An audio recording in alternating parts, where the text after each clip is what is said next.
Hi everyone, I hope you're well and have had a great start to school so far.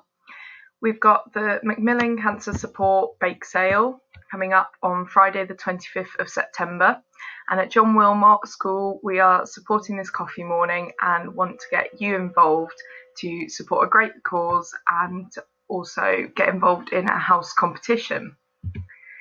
So just a reminder, if you are contributing to the bake sale, please bring in pre-made cake, so cake that's bought from a shop and that is sealed. Unfortunately, we will not be able to sell any cake that you've baked at home, but this can be used for the decoration competition that will be judged by Mrs. Peters.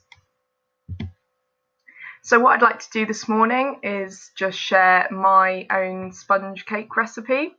As you can see, I've decorated it with my favourite colour and an interesting mathematical symbol, which I'm hoping you can guess what that is. So I'd like to share this recipe. If you'd like to have a go at home, that would be great. And any pictures that you've got of your creations, please do email us at mathstudents, the email address for John Wilmot School, and we'd love to see what you've been baking.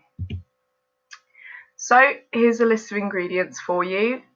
And there's a little bit of a chance to get creative with this. So for the topping and filling, you can choose anything that you like. I've decided to go for jam for the filling. I've got some pre-bought icing, which has got a unicorn theme to it, nice and brightly coloured. And then you can choose sprinkles or a variety of different things like fruit, chocolate, sweets, whatever you fancy really. The more creative, the better. So to get ready, you need to have your oven preheated to 100 degrees Celsius. Make sure when using an oven that you have support from your parents or carers at home and that you have permission to do this.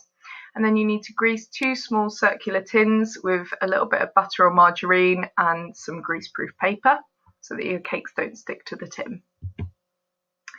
Once you've got ingredients, you need to break up the butter into small pieces.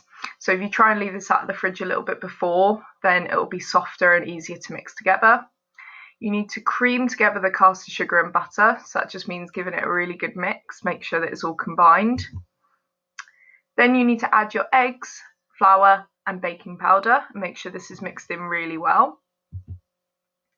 Then you need to add the milk. You might not need to add a huge amount of the milk that you've got, so just add a little bit at a time, mix it round and check that the mixture has got a consistent thickness to it. Then you're ready to cook, so you need to split the mixture evenly, so half and half between each of the tins, and then smooth it over with a spoon so it looks like this, so that we don't get a lumpy cake, so that it's nice and flat across the top. So you should have your 2 tins with your mixture divided into them, and then you need to bake for around 12 to 15 minutes or until golden brown, so you should be able to check this.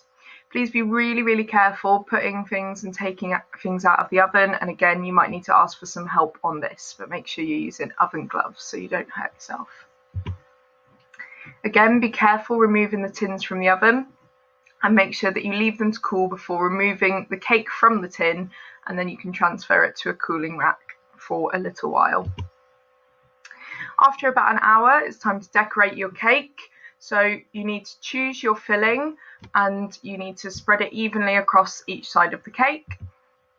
So I went for a bit of jam and then I put some frosting on that as well. And then you can carefully assemble your cake. Be careful that when you pick it up, you don't want it to break. So you put it together like a sandwich there, and you can place it on a plate, or if you're carrying the cake somewhere, you might want to put it on the upside down lid of a Tupperware box, and then you can easily keep it contained. You can decorate with icing and sprinkles and whatever else you want to add. So again, we'd really like to see your creative ideas here. And then it's time to enjoy. So if you think you can guess what the sign is on the cake, please let us know. I hope to see some of your great creations, and I hope you have a lovely weekend baking, and good luck with the competition next week. Thank you.